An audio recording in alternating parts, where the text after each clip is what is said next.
Sale, Macky, sale. Ça, c'est des, ça, en fait, c'est des sons que je fais, quoi. Par contre, je suis rappeur. C'est pas mal. Il y a du beat. C'est bien fait. Écoute bien, écoute bien. Après, tu appelles ton ami Matar, vous allez... Ça, c'est du Wolof, quoi. C'est moi qui fais ça, hein. C'est ça, hein. Chacun a... Tu dis? Quelqu'un qui a fait 10 chansons en une journée? C'est quoi? C'est quoi? C'est un chanteur? Le bon chanteur? Il s'appelle comment?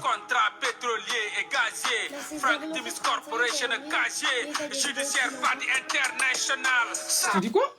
C'est Diablo qui fait ça. Diablo? Diablo. Fait 35. Ah, c'est des trucs d'enfants. C'est extraordinaire. Tu as 9 ans, mais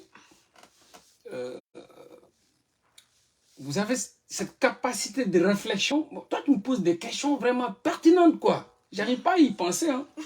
Mais tu me dis, tout à l'heure, tu m'as dit, tu dis quoi dans tes lives? Tu m'as posé ça, non? Ouais, je te pose ça. Ok, je vais t'expliquer. En fait, moi, souvent, dans mon pays, Ouais. on a un pays très instable. Tu comprends? Ouais. Très instable politiquement. Ouais.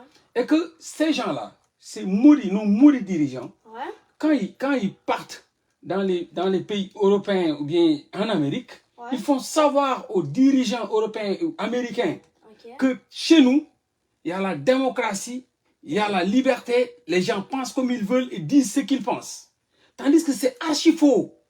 C'est des criminels encagoulés qui tuent, qui écrasent, qui emprisonnent. On est né dans un pays comme le Sénégal, un pays super dangereux, mais où on a des dirigeants très mythomanes, menteurs, manipulateurs, qui font savoir aux autres pays occidentaux que chez nous, on vit dans un pays très stable, très démocratique, très libertinant, etc., etc. Et pourtant, c'est archi faux, il y a la dictature.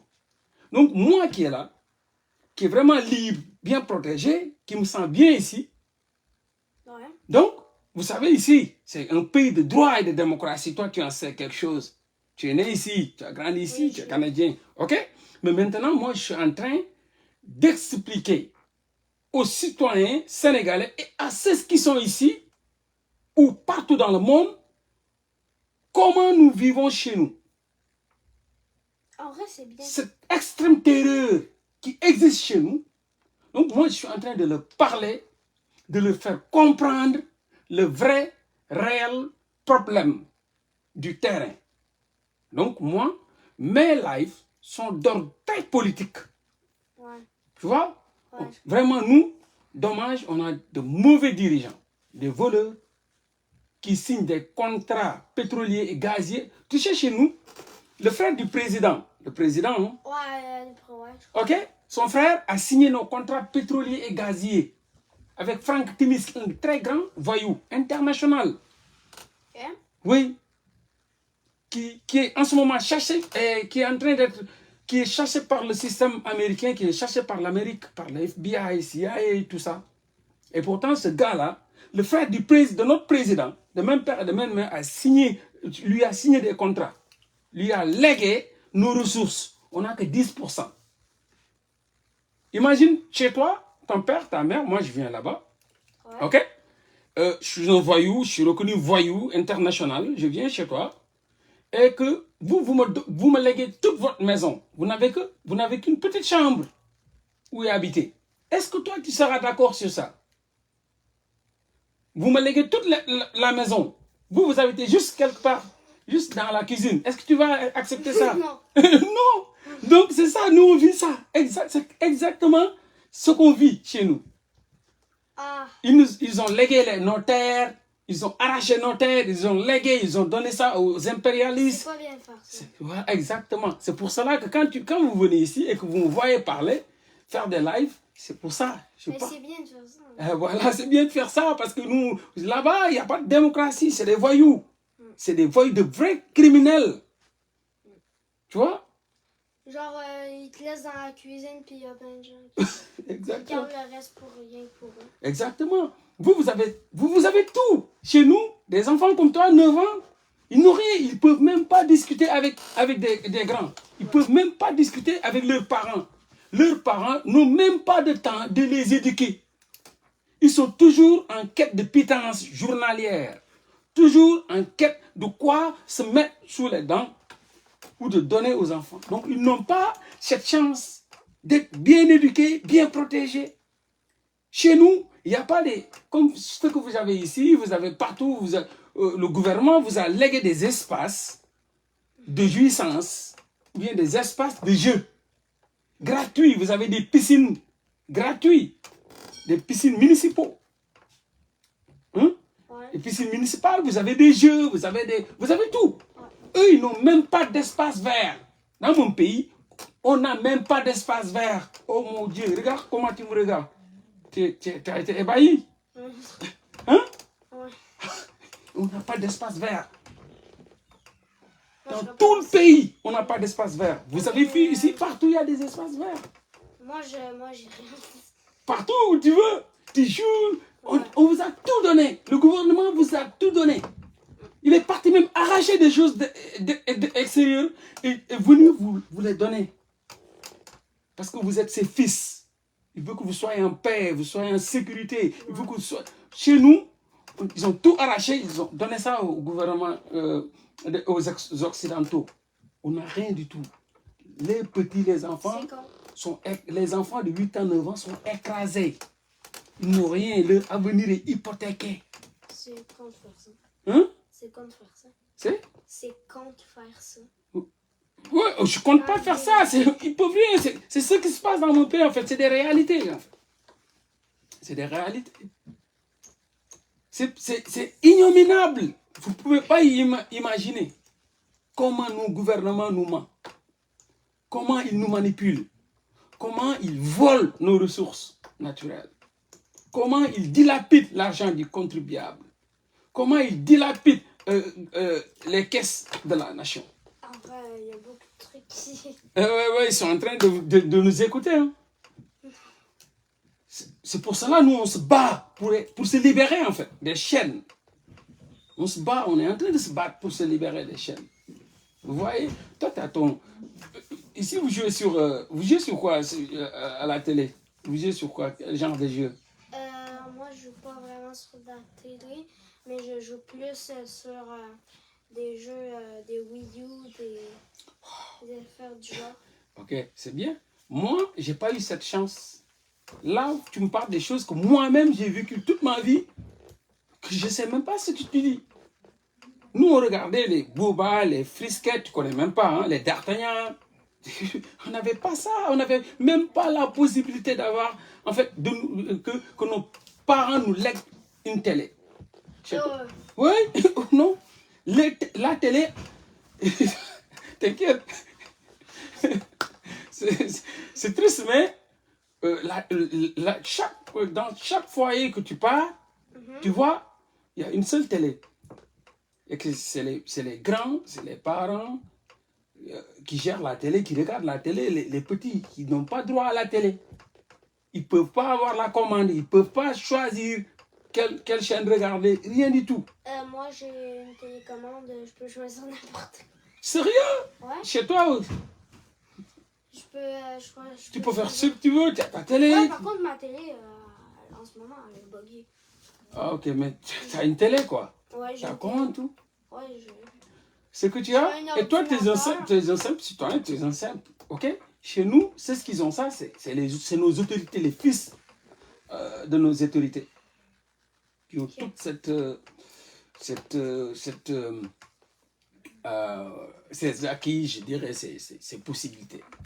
Okay. De toute façon, si vous me voyez ici, mais hier, vous êtes venu, vous avez ouvert la porte, vous êtes parti comme ça. Ouais. Ok, mais c'est bon, ici c'est sécurisé. Tu as vu comment il y a des caméras, même quand tu entres dans le building, il y a une caméra. Il y a une caméra qui nous fixe. Oui, il y a toujours il y a ici caméra, il y a ici, quand tu entres dans l'appartement, tu as vu la caméra qui est la caméra qui est là-bas? Ouais, par contre, c'est bien caché. Hein. Ah ouais, c'est bien caché. C'est Genre, fort. Imagine-toi, tu habites quelque part. C'est des fondations. Mais je te dis, ici, on est très sécurisé. Il y a la police partout. Ça circule H24. Et malgré ça, toute la maison, il y a des caméras. Ici, tu sors dehors, là où on garde les voitures, il y a une caméra. Quand tu entres devant, une caméra. Quand tu entres dans le couloir, une caméra. Il y a partout des caméras. Ici, quand tu sors de l'autre côté, une caméra. Je vis ici comme un président. Partout, là où je suis, il y a plus de 6 caméras qui m'entourent. Mais chez nous, il n'y en a pas. C'est le président qui a Il n'y a même pas une seule. C'est pour ça. Imagine, il y a un voleur qui rentre, les autres s'en foutent. Oui, exactement. Laisse-toi voler. C'est ce qui se passe dans mon pays. Donc, ils ont grandi dans ce système. Et quand ils me voient ici en train de parler, ils pensent que comme ils vivent ce danger-là perpétuel, que moi je suis même dans ce genre de danger perpétuel. Tandis qu'ils ne savent pas que nous, on est très, très, très sécurisés ici. Ouais. Il y a la police qui roule à longueur de journée. Le 911, tu appelles, il vient ici. 5, 6 voitures. Il y a les caméras partout. Il y a les alarmes. T'appelles le FBI, il arrive en moins de 3 secondes. Voilà. Tu appelles exactement. Tu appelles la FBI, il vient ici en moins de 2 minutes. Des fois, ouais. Mais eux, ils vivent dans la terreur. Ils ne savent pas. Ce que je suis en train de dire ici, cette liberté-là, ils ne l'ont pas. Donc, quand ils me voient, en fait, ils ne comprennent pas ce qui se passe ici. Tu vois? Ouais, genre, tout le pays, il devrait déménager ici, puis le gouvernement, on s'en fout. Wow, formidable. Ça, j'avais donné en fait cette idée. Je les avais dit que, en fait, chez nous, on est 17 millions, on n'est pas beaucoup. Canada, c'est le deuxième pays le plus grand au monde, à part la Russie. Ils ont beaucoup d'espace non habité. Ouais. Donc, on pouvait prendre nos 17 millions de Sénégalais et les mettre ici. Et vendre ce pays-là comme un parc. C'est ça que je les avais proposé. Écoutez, ce pays-là n'a pas son droit d'exister. On a de mauvais dirigeants. On a toujours eu de mauvais dirigeants et ils ne veulent pas avancer. Ils ne veulent pas le changement. Ils sont prêts à te tuer, même si tu as l'esprit de quelqu'un qui veut changer les choses. Même si tu as l'esprit d'un révolutionnaire. Donc, je les ai dit, ok, vous savez, on a vu que depuis 1960, on vit l'enfer, on vit la malgouvernance. 1960 Depuis 1960. Ah oui, c'est beaucoup. Jusque-là, on vit ça. C'est beaucoup, t'as vu? Depuis 1960. Ouais. On ne vit pas la paix. Donc, moi, qu'est-ce que je veux? Je les avais proposé ce que tu as dit. Tu as dit pourquoi ils n'ont pas délaissé cette putain de terre et venu vivre ici. Ouais. Quand ils vivent ici. Le gouvernement, j'ai envie de le frapper. Le gouvernement, tu as envie de le frapper? Ouais. Il s'appelle Macky Sall. Ah, vous allez? Ah, ok. On pressera pas avec moi. Wesh. Merci. À bientôt. Ok, ferme la porte. Machallah, ndeysaan sama xale yi ak ñoo baax. Ils sont super intelligents. Dafa ñëw xam nga rek ñoom dañuy foo ba mu neex leen rek man moom duma leen sax tal. Mais comme dañoo sob mën a laaj mën a lijjanti donc moo tax mu posé ma question boobu quoi. ne ma nag yow lan ngay wax ci live bi saa yi ñëwee rek nga tëju yow di wax si say kii yow doo ñu faale sax quoi loolu moo indi waxtaan bi neex nag xale bu ndaw ndeysaan ma ne ko nag xaaral ma taal live bi nag ñu déglu la quoi non booy yàlla may na leen nag ndeysaan yàlla da leen a may chance bu ñu am xooleen booy bi rek alay ndaw moo tax des fois da ngay def live moo laa yow moo laa maytul xale yooyu xam nga mun nañ la jiiñ pédophile xam nga mun nañ la nangam ndeysaan dañ ma bëgg nag mais des fois da nga seen wax yi da nga leen di yërëm quoi xam nga mun nañ la jiiñ pédophile xam nga mun nañ la woo yaay yooyu xamuñu ne booy bi moo leen koy wax fii partout y a des caméras partout y a des caméras boo dugg ci biir kër gi caméra nga jàdd caméra nga jàddee ne le caméra nga tourné fii ci oto yi caméra nga téye fekk un système fi dañu liggéey mais ñoom bu ñuy xool ndeysaan ni moo laa moytul de moo laa xam ne te dayu bay du pasti dañoo bokkul affaire yi bokkul fii gars yi dof lu ba yegg si fii dee bokkul ci seeni wax sax moo laa moytu fii ku dof lu gars yi dañ lay dóori bal ba nga naaw fii boo fi jéemee agressé nit wala ngay jéem a nangam gars yi duñ la jàpp de dañ naan terroriste la dañ lay sol ay bal ñu ko fi def yëpp dañ leen a rey même canadien bu yor benn paaka rek paaka gën a rek paaka rek gars yi dañ ko sol bal ta ba mu tooy xep fii gars yi foofu ñu de fii moo tax fii ay Macky Sall mën na yónni kenn nang waxi dof yooyu non yooyu da nga koy déglu di ree naan c'est pas c'est incroyable c'est ce qui se passe dans ce pays c'est incroyable c'est-à-dire dañ leen a gagné mentalement mystiquement xale bi nee na 9 ans la xale bu ndaw te dama ne ko maa ngi taal laay mu ne ma non moi je dois pas sortir là booy seen bopp yee neex moo tax ma leen di dajale man bu ñëwee sama buntu kër sax du ma ko tëj fii amul sàcc yéen a ngi fàttali live ma leen njëkk a defal bu yàgg ma leen fii sama buntu kër du ma ko tëj ñaari buntu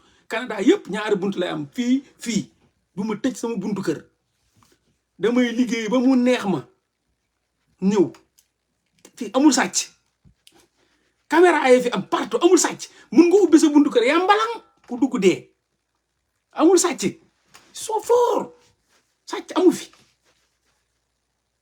Canada Amérique yëpp Amérique laa la Amérique Canada États-Unis Amérique fépp kër yëpp yoo gis dafa am buntu kanam buntu ginnaaw am espace vert am partout lépp chaque bloc lañ koy wooye chaque bloc moo tax américain naan ma black ñun ñu naan bloc mooy fii ba fële ruelle bi ak ruelle bi yooyu yëpp ñu naan benn bloc 2 blocs moo tax booy bu ñu lay wax dañ naan la à 3 blocs nga jàdd noonu la ñuy wax ay bloc la ñuy wax américain naan black sama bloc benn bloc la donc fu nekk am na buntu kanam am na buntu ginnaaw mun nga duggee fii génnee fii mais fépp caméra la sécurité garantie waaw backdoor mais c'est vrai c'est métti na nag mais nag bon comme ni ma leen koy waxee gars yi maa ngi leen di jox information yi à temps gars yi nag jekku ngeen leen bu baax a baax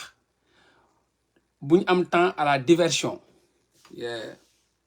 backdoor front door buntu kanam buntu ginnaaw donc maa ngi leen di jox les informations à temps ok waaw mooy sama koñ rek donc on doit pas dañu war a concentrer wu ci loolu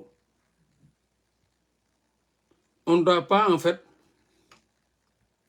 di tarder ci yenn détails yi fenkat yeeg ñi bëgg manipuler focus ñi ngi jekk bu baax gars yi am na loo xam ni moom laa leen bëggoon wax sax te jotuma leen ko wax man a xaaral ma profité ci xam nga Adji Raby Sarr bu ma defee live bi mu jaxase affaire yi nee naa leen dañ ko déplacé dañ ko joxoon benn gàlle villa bu am piscine am lépp muy dund comme une princesse di def lu ko neex ba ma ko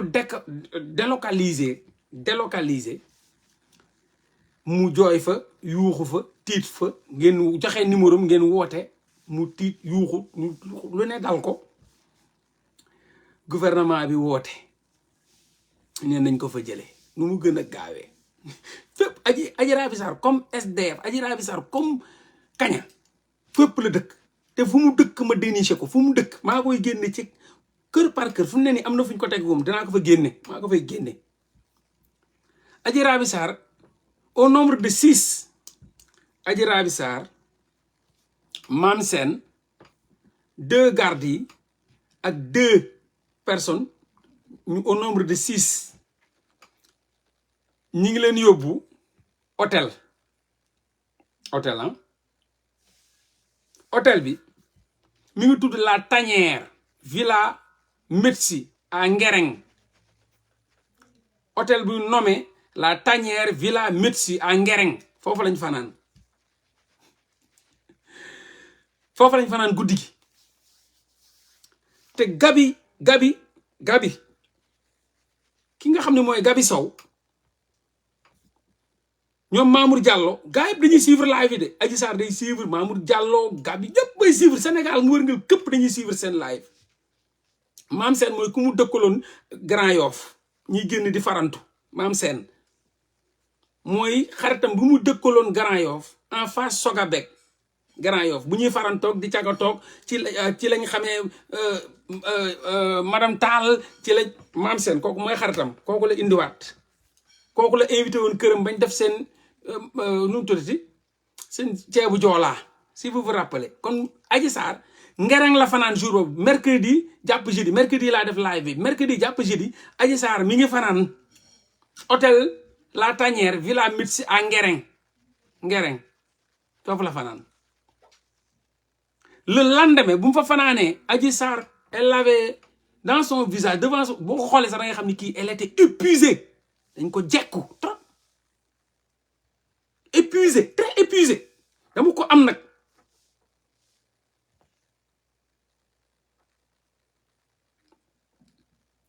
gereng turu wolof yooyu la rek turu séeréer yooyu la gëriñ gëriñ waa kon gëriñ benn séeréer sama mbokk séeréer nee na ma gëriñ waa gëriñ ok Tanière Villa Médicis à ngiriñ ngiriñ ok merci donc foofu la Adji Sarr fanaan am na loo xam ne bu ma ko waxee ci biir sax dañ ciy xam leneen mais am na leneen ci biir léegi nag Gabi Sow moom ci boppam moo woote hôtel boobu parce que Gabi Sow daf fay nekk lu bare hôtel boobu Gabi Sow l'avocat ki bindaloon Adji Sarr maître Gabi Sow moom moo wax ne nañ leen yóbbu foofu nu ma leen di bàccee mooy saf ñi jël Adji Sarr ñaari garde yi Maam Sène ak yeneen ñaari nit yoo xam ñi ngi leen xaar foofu au nombre de 6 foofu la ñu fanaan loolu nag Gabi Sow moom moo la ko proposé waate Petite Côte près de Somona Guérigne d'accord foofu la Adji Sarr fanaan mercredi jàpp jeudi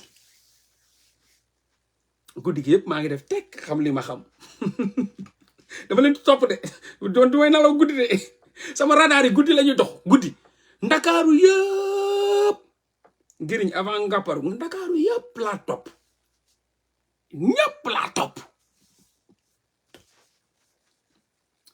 ko donc Adji Sarr foofu la fanaan aji dina nga jomme de xam naa ni da nga ne kii est-ce que du dëmm le lendemain lañ la doog a jël wutal la mais Gabi nga xam ni moom dafa tàmm di dem ci hôtel boobu La Tanière Villa Médicis Guérigne après ngàpparu donc Gabi moo proposé loolu autorité yi ne foofu baax na foofu nga fanaan ma bàyyi la 2 heures du matin ngeen fa dugg 2 heures du matin ma ne gars yi ban heure ñu ne ma 2 heures mi ngi nii di ñëw 6 ma ne ok 2 garde waaw ajee ngi nii waaye dafa sonn nag Mollah dafa sonn waaw xoola kanam gi même garde yi dañoo épuisé ma def tekk Mollah ñu ngi nii de garde yi dañoo épuisé sax xoolal ndeysaan seen kanam yi oh mais Mollah aji sonn na de ma waaw ok waaw mais sonn na quoi mais ñu ngi nii dugg ci hôtel bi 6 ok waaw répertorié xool de aca sar chambre bi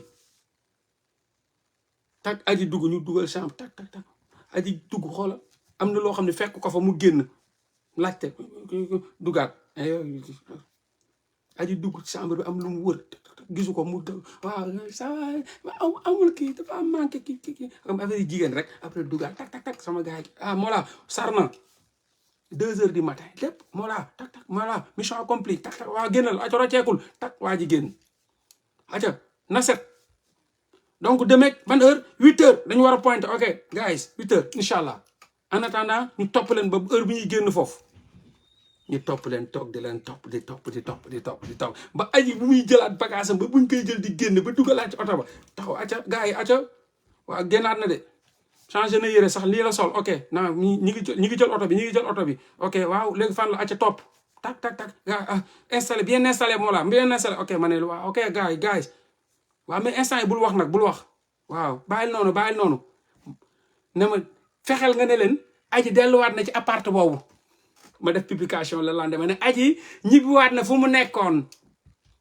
dañ ne woon dañuy changer numéro mais changer mais aji ñibbiwaat na fu mu nekkoon oto bi sax mi ngi foofu gaare ñu kontaan ñoom ne nax nañ Mollah fekk maa leen nax nax nañ Mollah fekk maa leen nax nga xam naa ne aji changé nañ ko loolu moo tax Mati Kwashiorkor Mati Marasme Fall waxu génnewaatul pour wax ne damay fen pour moom rey na ma Mollah dëkkatul foofu bàyyil fen Mollah fekk man maa dóor maa foo tëg sànni fële dóor fausseté ne aji delluwaat na ca appartement ba fekk man xam naa ne aji hôtel la fanaan le lendemain buñ ko génnee ba buñ ko yóbbu maa ngi ko topp ba ci villa boobu ñu ko dugal nii mais fu mu ne bu ma waxaatee ñu génne te boobaa dañoo restreindre cercle bi ba nga xam ni boo waxee rek tam ñu aji wala ñu tooñ ay doomu jàmbur jàpp ay garde dàq wala tëj leen wala nang fekk ñoo defuñu dara xawma leen sax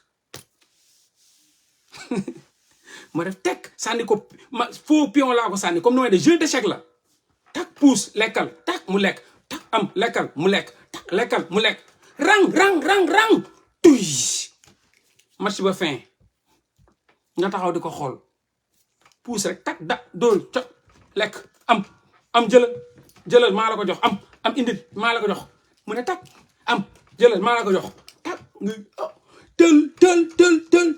tël vuuj match ba fin nga taxaw di ko xool nii mu ne donc noonu laay dox ak ñoom kenn du mënuñu ma jàpp ci dara dama leen ëpp xelal gën leen a voyager dàq leen liir gën leen a yeewu moo tax mënuñu ma jàpp ci dara dama leen di foowee comme wàllu ping pong diggante boobu nag ma ne gaay ok gaay ñooy bandi ak ñooy wuyu quoi démb ma ne gaay acca gaay fan la ñu ne ma noo casino du Cap-Vert casino waaw casino boy voilà tey casino la ma ne acca gaay mission tak gaay dem casino tak xaar tak Mathiam ñëw ak otom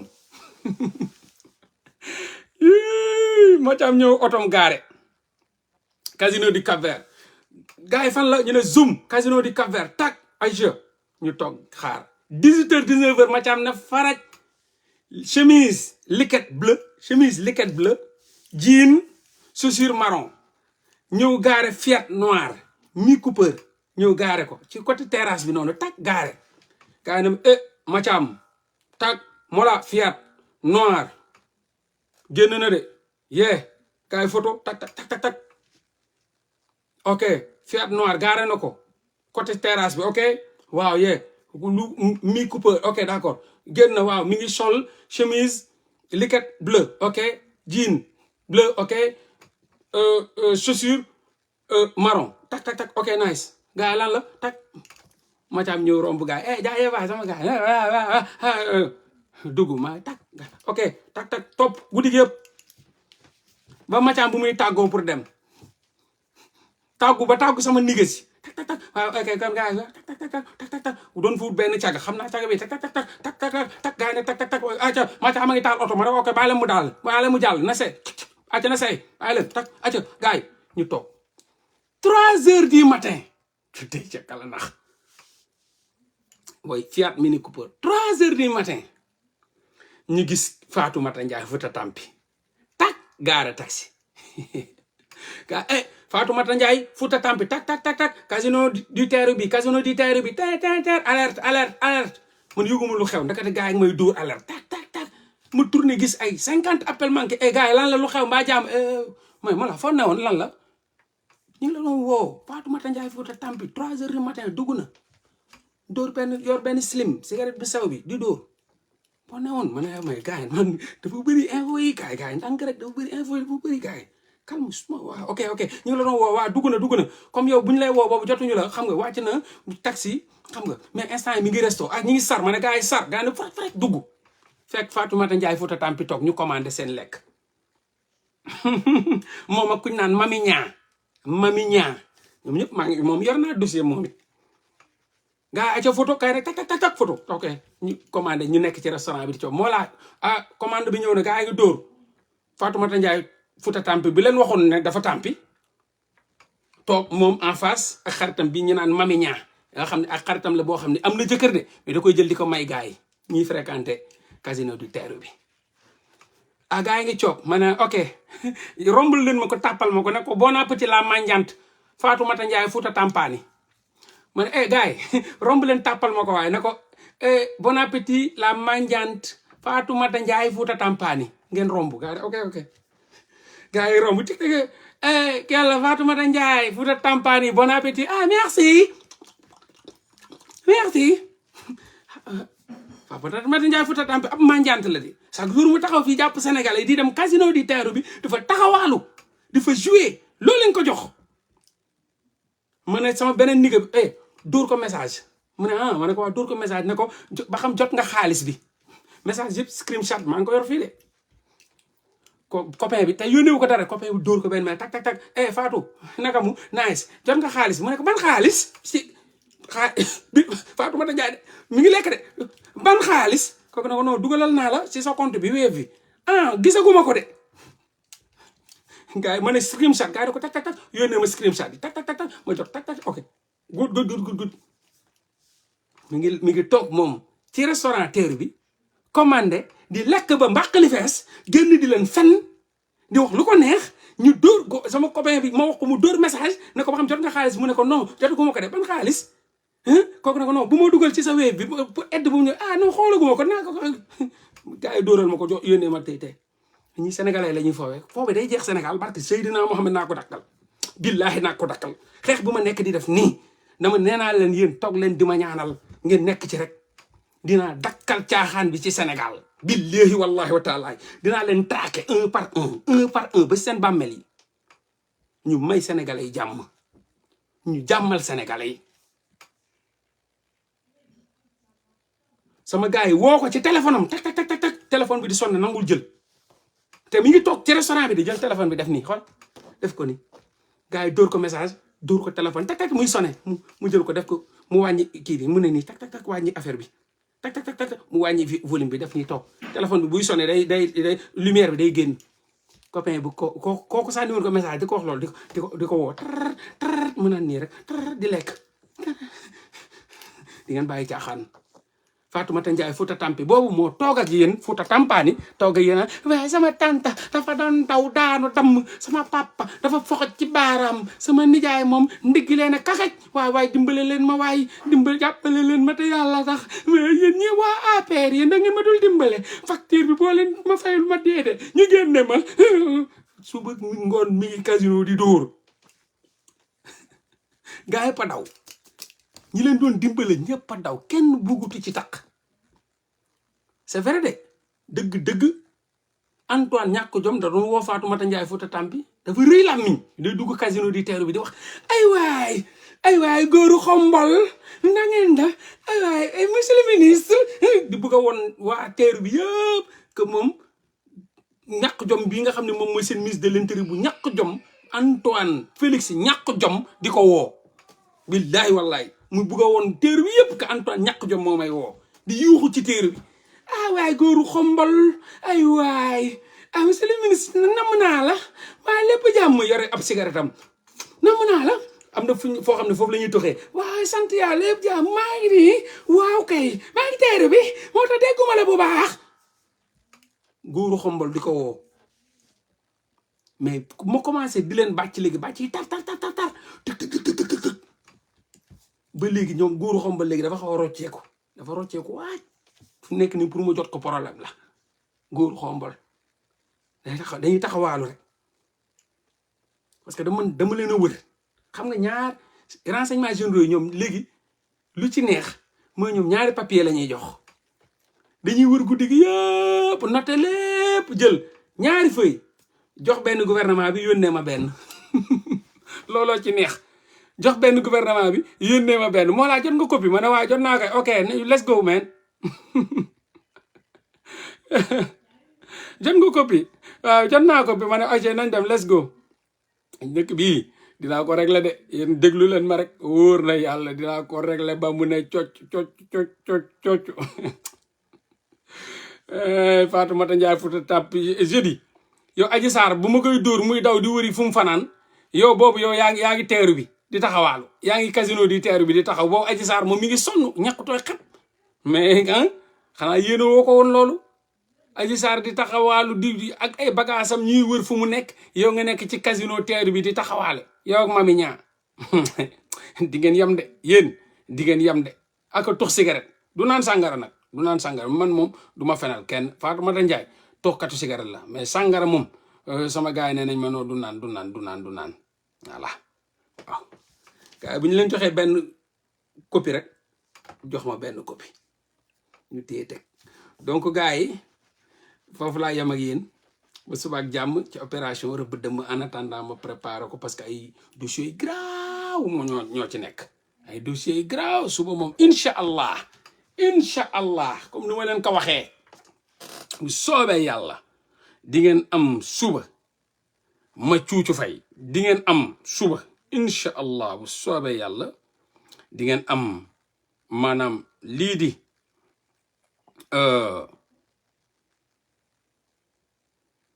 voilà di ngeen am suba incha allah ci opération rëbb dëmm laay wax ci opération rëbb dëmm incha allah di ngeen am Macky Sall di ngeen am ay dossier am di ngeen am oyof sër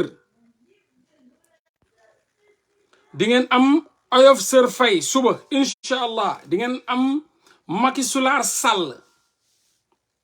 incha allah di ngeen am Mamadou Diagne Ndiaye CSS Mamadou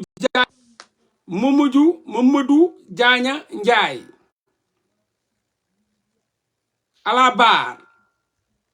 Vous aurez demain à la barre dans opération rëbb dëmm ordre Macky Sall appelé à la barre. Marème Faye oyof sër Mamadou Diagne Ndiaye CSS et la liste des góor jigéen di ngeen am seen dossier di ngeen am Amadou Ba à la barre Farba Ngom à la barre Racine Sy à la barre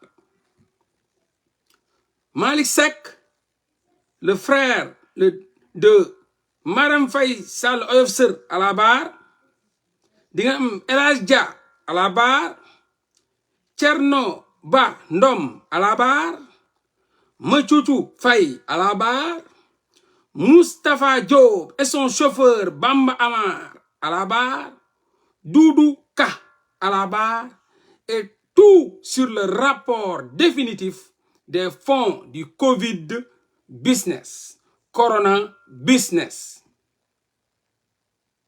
Le tong-tong national des 1000 milliards volontaires volatilisés. Suba incha allah. waaw Diagne Ndiaye CSS góor jigéen suba di ngeen ko am incha allah. ma cuucu fay di ngeen ko am suba. Et tout sur le rapport définitif des fonds du Corona business. El Hadj Dia ambassadeur itinérant di ngeen ko am suba ñooñu mooy la bande à Malick Seck à Thierno Bandom à El Hadj Dia ambassadeur itinérant ma cuucu fay Moustapha Diop et son chauffeur Bamba Ama Doudou Ka ñooñu di ngeen leen am suba ci seeni à 20h GMT heure de Dakar di ngeen am tout sur le rapport définitif des fonds du Corona business Covid, les 1000 milliards volatilisés, les 1000 milliards volontaires volatilisés di ngeen ko am suba inchallah dans opération rëbb dëmm 20h GMT 20h heure de Dakar fii sur Facebook Mollah Morgun inchallah kon à demain en attendant ma dajale dossiers yi ñi ñëpp da ngeen leen am suba ay dossiers yu brûlants yu tàng jër des révélations explosives inchallah et inédites suba à 20h GMT heure de Dakar. One love guys ñu fanaan ak jaamu peace and I'm out.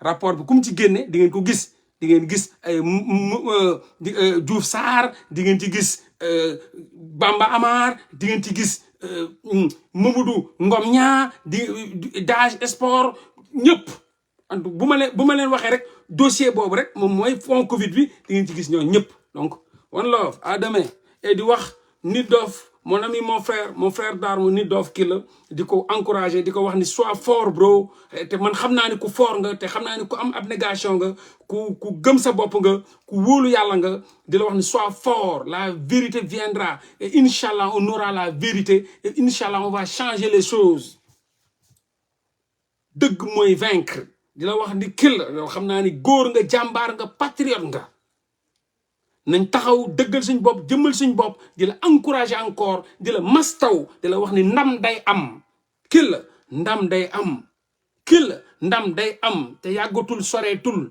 jant dina fenk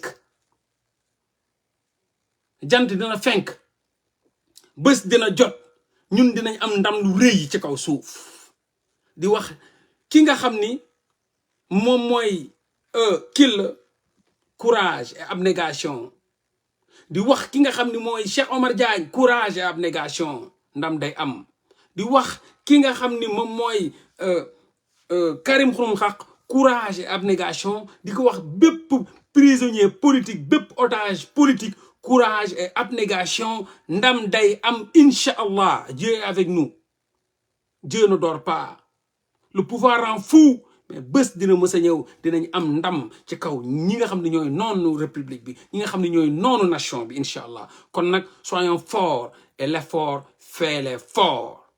Much love and thanks. Good night, guys. See you tomorrow. All right? Peace. And I'm out, y'all. All right, sure.